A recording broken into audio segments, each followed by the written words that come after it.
2 days before my wedding, I got a text from my fiancé, Emma. Let's delay the wedding for 1 day. I was in a bridal boutique, holding up a lace gown against the light, when the message appeared. Delay the wedding? Why? I called him right away, but a woman's soft, sugary voice answered instead. Hi, Emma. It's Chloe. We were playing Truth or Dare, and Ryan lost. His dare was to pretend to be my boyfriend for 3 days. It's just a game. I hope you understand. Understand? My hands went cold around the phone. I hung up before she could say another word and dialed another number. Dad, I said, my voice steady. I've made up my mind. I'll take your offer and change the marriage arrangement. He hesitated on the other end. Emma, marriage isn't a game. Think carefully. I already have.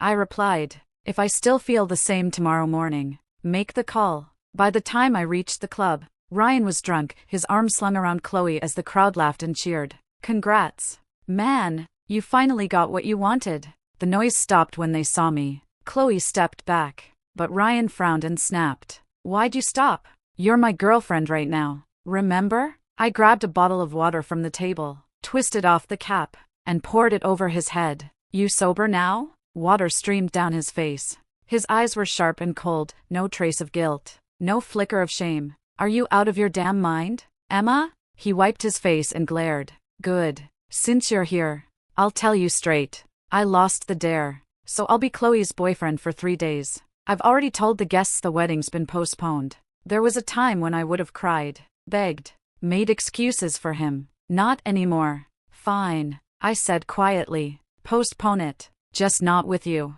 I texted my father. I've decided. Don't change the plan. He replied in seconds. Good girl. I knew he wasn't right for you. I'll handle everything. Ryan laughed when he saw me put my phone away. See? I told you she couldn't stay mad at me. He wrapped his arm tighter around Chloe. Emma, come on. You know it's just pretend. 3 days. That's it. After that, we'll still get married. Give me this 1 day. All right? Shame burned through me like acid. 8 years of love, wiped out by one stupid game. I said nothing and walked away. Behind me, one of his friends whispered, Dude, she's pissed this time. Ryan snorted.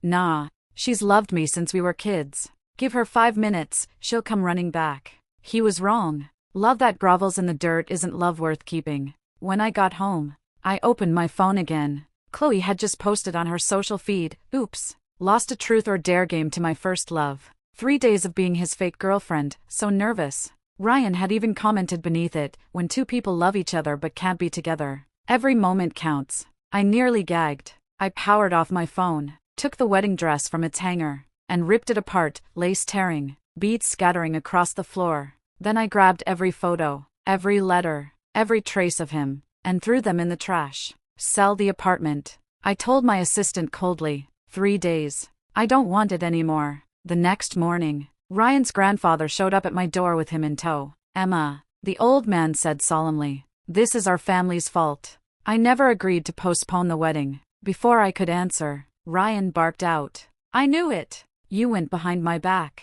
Tattling to Grandpa again. Don't think you can manipulate me that way. I said I'd marry you after 3 days. And that's what I'll do. Watch your mouth. Grandpa Miles snapped, slapping him hard across the face. Emma didn't call me. You're blinded by that girl. Chloe. Ryan's cheek reddened, his eyes blazing as he glared at me. I told you.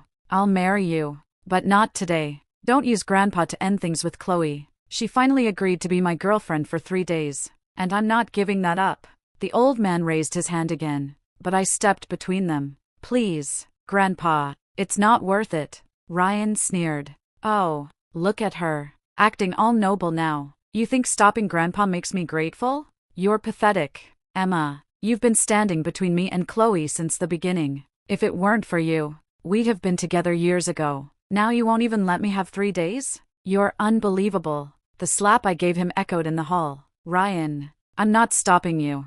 I said, my voice calm and final. I'm freeing you. We're done. He froze. Even Grandpa Miles looked startled. Emma, you can't mean that. He wasn't wrong to be shocked. Our families had been close for generations. His grandfather owed his life to mine. For that reason alone, the Liu family would never have broken the engagement unless I chose to. I'd loved Ryan since I was 15. Followed him like a shadow. build my world around him. At 18, I'd promised to marry him. 8 years later, I was still the girl waiting for crumbs of affection. Not anymore, Grandpa, I said gently. You dottier. I think he's a better match. The old man hesitated only a moment before nodding slowly. If that's what you want, child, I'll call him. And on the other side of the world, Ethan Lou's hand trembled as he hung up the phone. He booked the next flight home. When Ethan's return was confirmed, I tried to convince myself it was just a business arrangement. But that night, when my best friend Natalie called, I couldn't hide the exhaustion in my voice.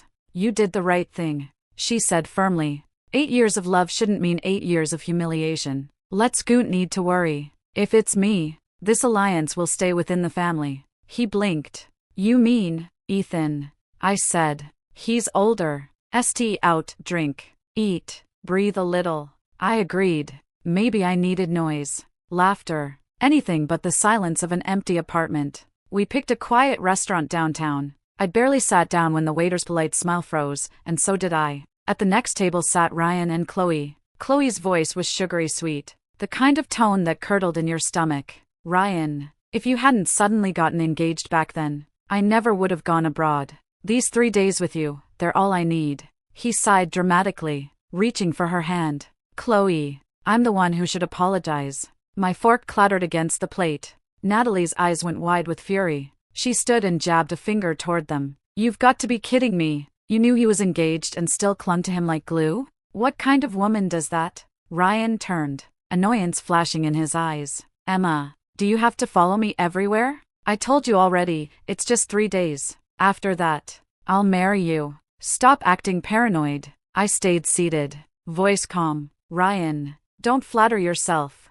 I'm here for dinner, not for you. He gave a short, bitter laugh. Sure, you just happened to pick this restaurant. Funny. That's what you said the first time you chased me down in college. Some habits never die. The smugness in his voice made my stomach twist. But this time, I didn't shrink. I met his gaze, unflinching. You're right about one thing. Some things never change. You still think the world revolves around you. You're bluffing, he said sharply. Everyone knows you've been obsessed with me since you were 16. You think I'll believe you've moved on?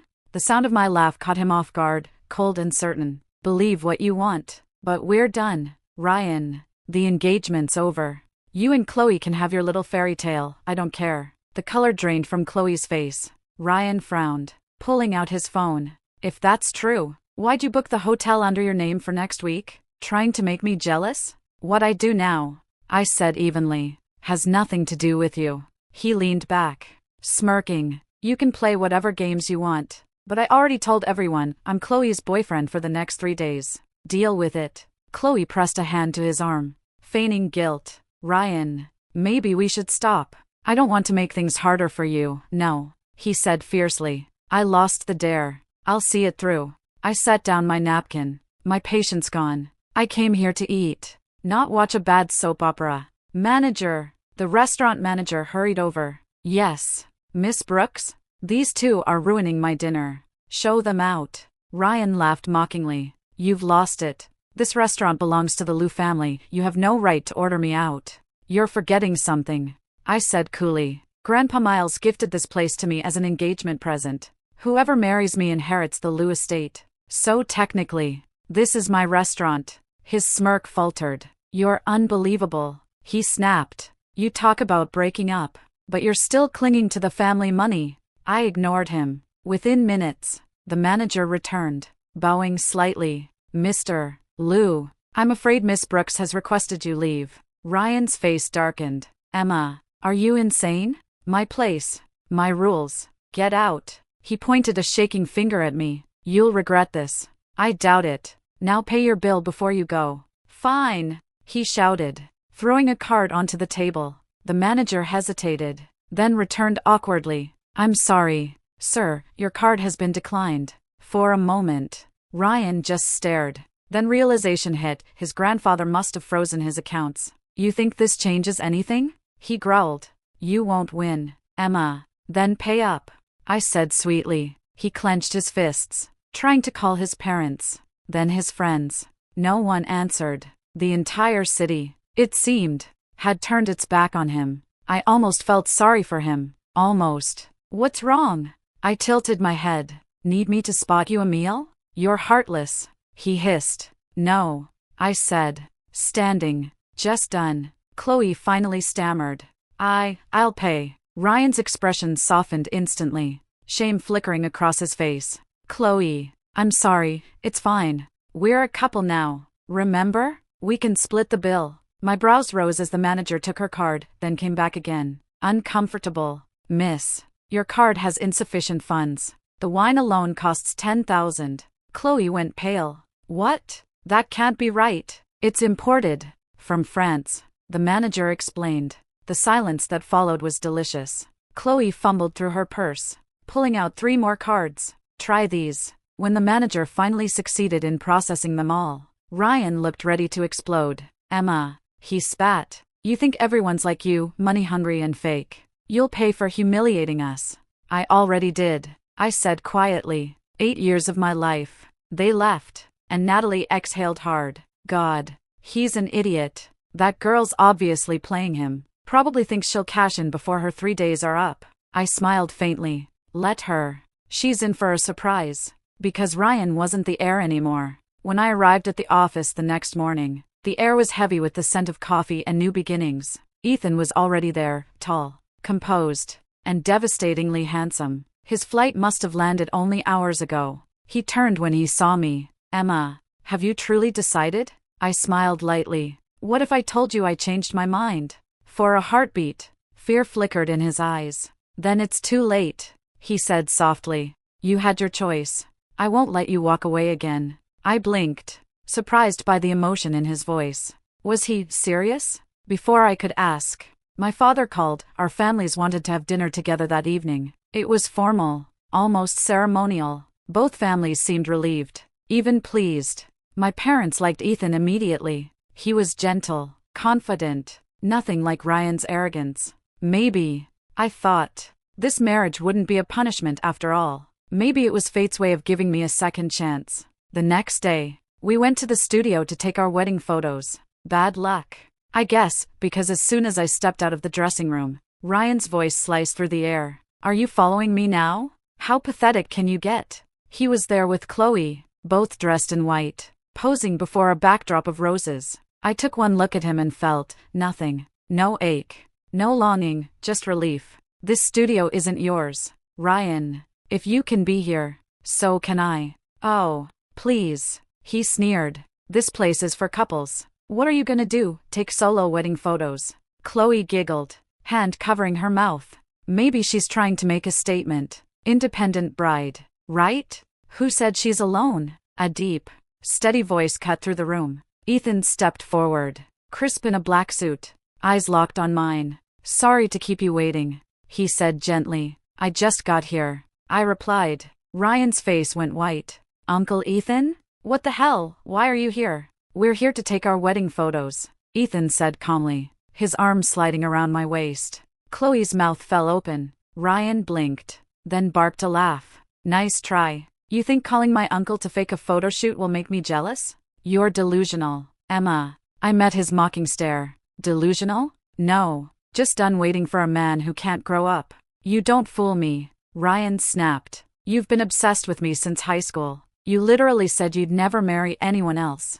The sharp crack of a slap echoed through the studio. Ryan froze, hand on his cheek, staring at Ethan. You hit me? Show some respect, Ethan said coldly. Emma is your aunt now. Ryan gaped. You're both insane. She's not. Smack. The second slap was harder. One more word, and I'll forget we're family, Ethan warned. Chloe tugged on Ryan's sleeve, voice trembling. Ryan, let's just go, please. He hesitated, torn between pride and embarrassment. Why should we leave? We were here first. Because, she said softly, pressing a hand to her stomach. I don't feel well. The blood drained from his face.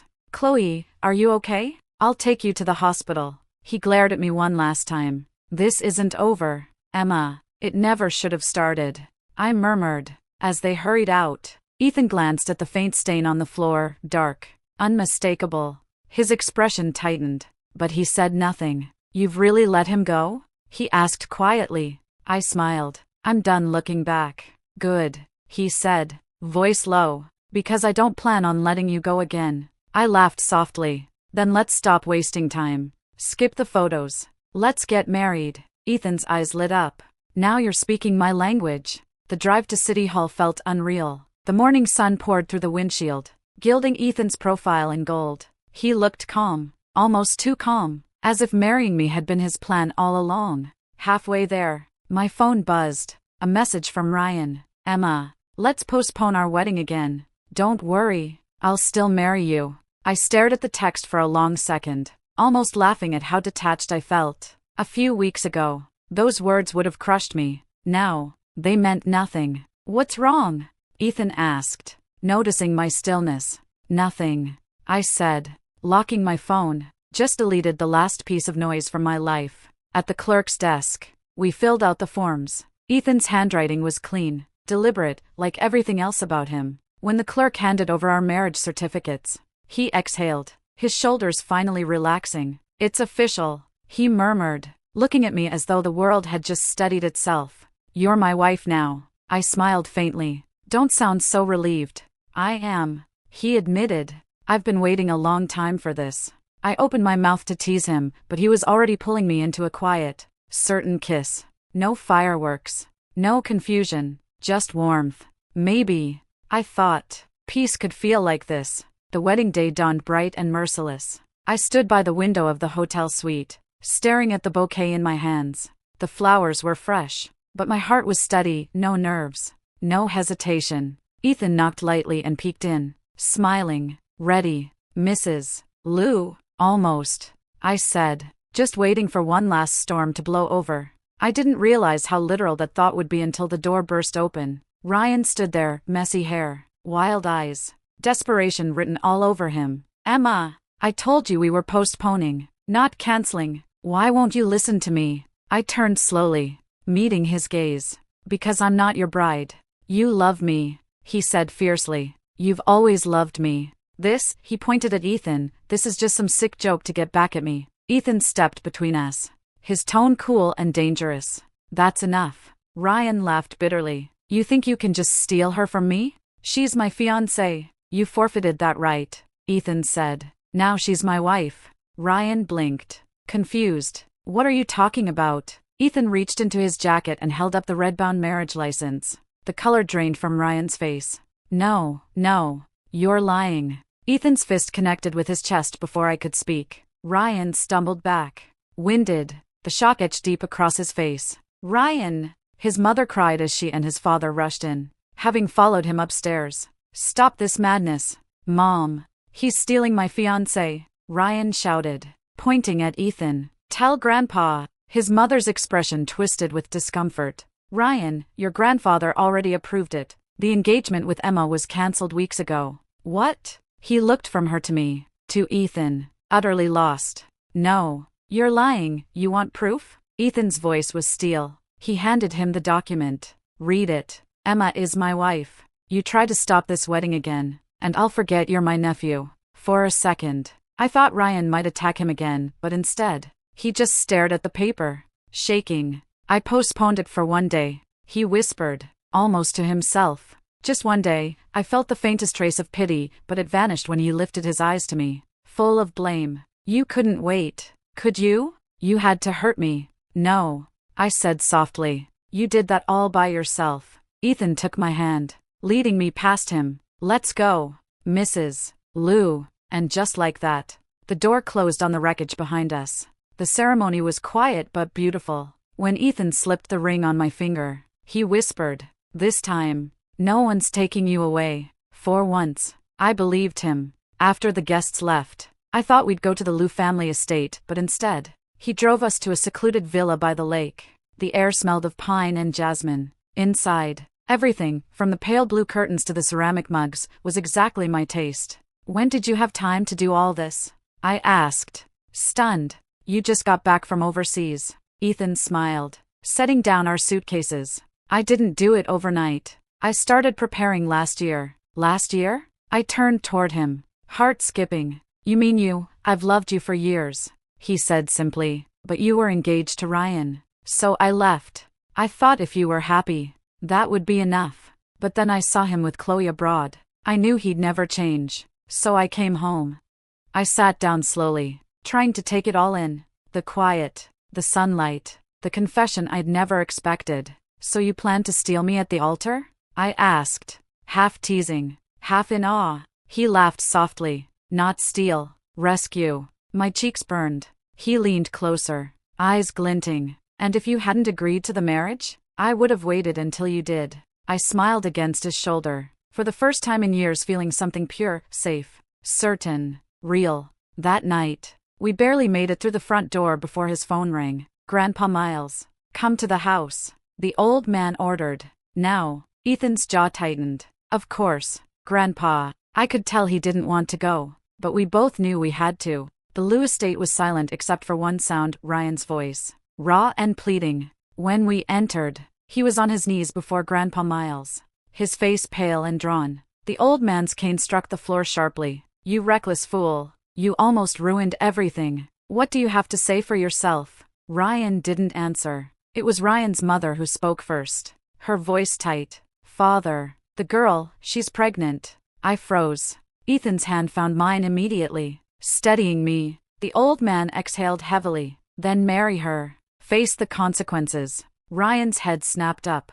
No, I won't marry Chloe. The room fell into stunned silence. She's carrying your child, his mother hissed. She's not, he said quietly. I had the test done. The baby isn't mine. The old man's face went white. For a moment, no one spoke.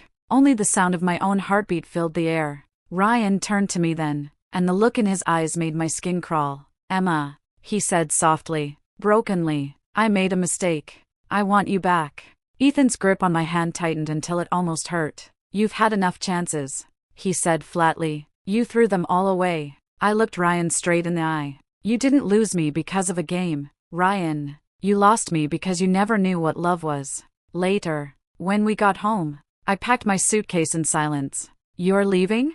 Ethan asked, startled. With you, I said simply. You still have overseas projects. I'll go with you. His expression softened, his eyes suddenly bright. You'd really come with me? We're married, aren't we? I smiled. You think I'd let you run off alone now? He kissed me then, deep and sure, as if sealing a promise neither of us would ever break. We were supposed to leave the next day. Ethan had already booked the tickets, packed our luggage, and double-checked every document like the responsible man he was. Everything felt ready, except for one unfinished thread from the past. When I returned to my parents' house to say goodbye, I didn't expect to find her waiting at the gate. Chloe stood there, pale and fragile, a sad smile trembling on her lips. The sight of her used to twist something ugly inside me. Now, it just made me tired. You win, Emma, she said quietly. I frowned. This wasn't a game, wasn't it? Her smile wavered. You always get what other people can only dream of. Money, love, respect. Even when you pretend not to care, you still end up with everything. You think I wanted your version of love? I asked. You fought for scraps from a man who never valued anyone. That's not love, Chloe, that's desperation. Her eyes glistened, but she didn't look away. At least I tried. You walked away when it mattered.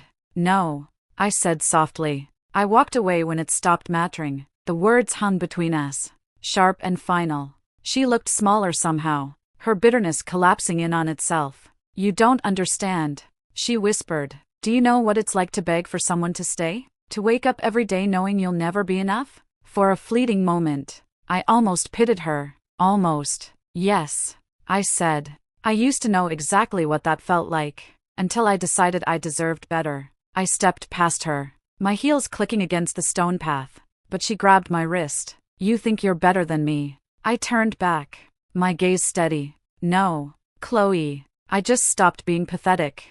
Her face crumpled, the words hitting their mark.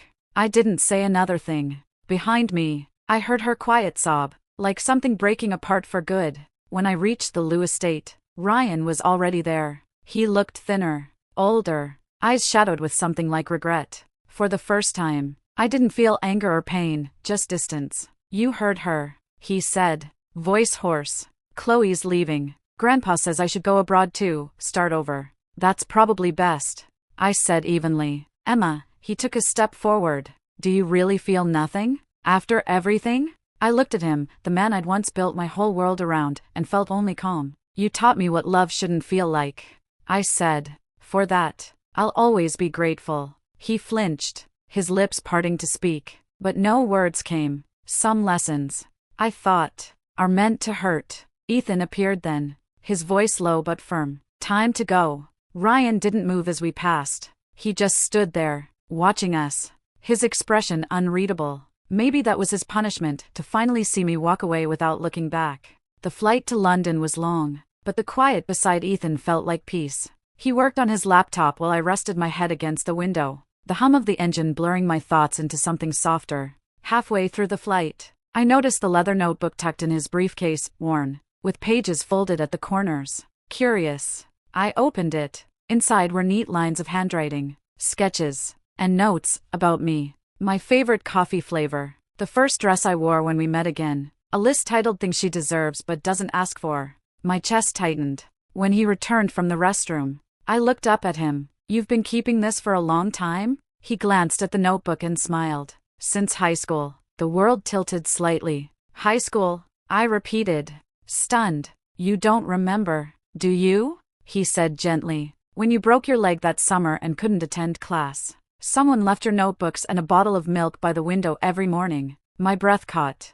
I remembered the small folded cranes, the handwriting I'd mistaken for Ryan's. That was you? I whispered. You thought it was him, Ethan said with a soft laugh. I didn't mind. You smiled when you saw them. That was enough. Tears pricked behind my eyes. I closed the notebook, tracing the faint smudge of ink near the corner. All these years, while I'd been chasing the wrong person, someone had quietly chosen me. Ethan, I said, my voice trembling. I don't know how to make up for everything you missed. He reached over, brushing a tear from my cheek with his thumb. Just stay, he said simply. That's all I ever wanted. When we landed, the air smelled of rain and new beginnings. Ethan held my hand as we stepped out of the terminal, our luggage rolling behind us. You okay? He asked. Yeah, I smiled. For the first time in a long while, I actually am. Somewhere behind us, in another airport. Ryan was probably boarding his own flight to nowhere that mattered. People like him spend their lives chasing what they've already lost. As for me, I'd finally stopped chasing love. It turned out, wasn't about winning or losing. It was about finding the one person who'd been waiting quietly all along. Months later, I sat by the same window where sunlight first found me all those years ago. The world outside shimmered with spring. A knock came on the glass, and when I looked up, Ethan was standing outside with a bottle of milk and a folded paper crane. Old habits die hard, he said, smiling. I laughed, tears blurring my vision. Then don't ever quit this one. He leaned down, pressed his forehead against mine. I wasn't planning to. Thank you for watching this video. If you have any thoughts about this story, feel free to share them in the comments section. Here is Roses and Love, sharing stories about marriage and women every day. See you tomorrow.